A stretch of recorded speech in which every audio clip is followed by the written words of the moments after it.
అవిహితం 1 hour 45 minutes run time ఉన్న movie హాట్‌స్టార్‌లో తెలుగులో కూడా స్ట్రీమింగ్ అవుతుంది. తెలుగు డబ్బింగ్ కూడా చాలా బాగా చేశారు. ఈ మూవీ ఎలా ఉందో తెలుసుకోబోయే ముందు కొంచెం సబ్స్క్రైబ్ చేసుకోండి.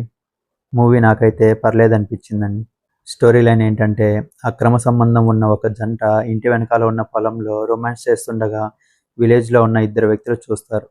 చూసిన వాళ్ళిద్దరూ ఆమె సంబంధం గురించి ఆమె హస్బెండ్‌కి చెప్పిన తర్వాత ఏం జరిగింది అనేది మిగతా స్టోరీ.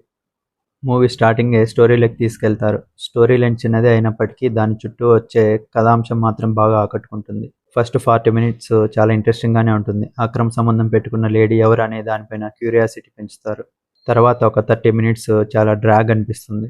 మళ్ళీ ప్రీ క్లైమాక్స్ ముందు వాళ్ళని రెడీ హ్యాండెడ్‌గా పట్టుకోవడానికి వేసే ప్లాన్ నుంచి క్లైమాక్స్ వరకు సినిమా అనేది కొంచెం ఇంట్రెస్టింగ్‌గానే ఉంటుంది.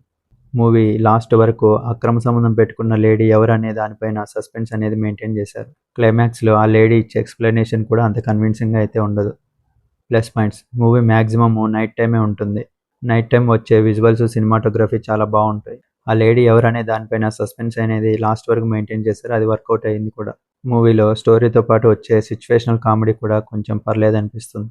Minus points movie first 40 minutes, second హాఫ్‌లో 30 మినిట్స్ మాత్రమే బాగుంటుంది. మధ్యలో వచ్చే స్టోరీ మొత్తం చాలా బోరింగ్‌గానే అనిపిస్తుంది.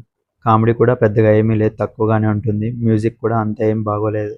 ఫైనల్ వర్డిక్ట్ ఏంటంటే, మూవీ ఫుల్‌గా ఎంగేజ్ చేయకపోయినా అక్కడక్కడ పర్లేదనిపిస్తుంది. ఎలాగో ఓటీటీయే కాబట్టి ఒకసారి అయితే ఖచ్చితంగా చూడొచ్చు. బ్లాక్ కామెడీ అలాగే విలేజ్ స్టోరీస్ ఇష్టపడే వాళ్ళకి ఈ మూవీ చాలా బాగా నచ్చుతుంది. ఫ్యామిలీతో కలిసి చూడొచ్చు. స్టార్టింగ్‌లో కాస్త రొమాంటిక్ సీన్స్ ఉంటే అవి పెద్దగా ఇబ్బంది పెట్టకపోవచ్చు. దీనికి నేను ఇచ్చే రేటింగ్ 2.75/5. మీకు గనుక నా రివ్యూ నచ్చినట్లయితే లైక్ చేయండి, షేర్ చేయండి, అలాగే సబ్స్క్రైబ్ చేసుకోండి. మీరు గనుక మూవీ చూసి ఉంటే మీ ఒపీనియన్‌ని కామెంట్‌లో తెలపండి. Thank you.